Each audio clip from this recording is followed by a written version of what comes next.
நண்பர்களுக்கு வணக்கம். நான் ஜெயராம்பலம் பேசுகிறேன். நான் ஒரு சின்ன வீடியோ உங்களுக்கு காட்டுறேன். அதாவது நான் இங்கே லண்டனில் இருக்கேன்னு உங்களுக்கு தெரியும். இங்கே வீட்டுக்கு வெளியே போய் அங்கே இருந்து ஒரு கதவு இருக்கும். அது வழியாக தான் உள்ளே போய் குப்பை போடணும்.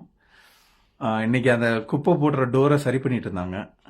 இப்போ என்ன நடக்கு அப்படின்னு சொல்லி நம்ம அந்த இதை கேட்டால் அவங்க சொன்னாங்க, இங்கே ஹோம்லெஸ் பீப்புள் இருக்காங்க. ஆக்சுவலாக இங்கேயும் லண்டன்லேயும் நிறைய வீடு இல்லாதவங்க நிறைய பேர் இருக்காங்க. எல்லா நாட்டிலையும் இருக்காங்க.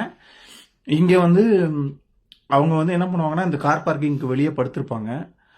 வின்டர் டைமில் குளிர் பயங்கர மோசமாக இருக்கும். நீங்கள் பார்க்கலாம், இப்போ நான் கூட ஜாக்கெட் போட்டு உட்காந்துருக்கேன். ஸோ ரொம்ப குளிராக இருக்கும், பயங்கர இதாக இருக்கும்.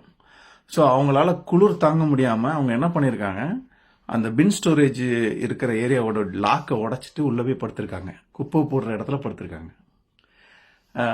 நான் ஒரு வாரம் 10 நாளைக்கு முன்னாடி ஒரு நியூஸ் படித்தேன். தமிழ்நாட்டில் சென்னையில் இந்த மாதிரி ஹோம்லெஸ் பீப்புளுக்கு மெரினாவில் படுக்கிறதுக்குன்னு ஒரு இது கட்டி கொடுத்துருக்காங்க அப்படின்ட்டு யோசிச்சு பார்க்குறேன்.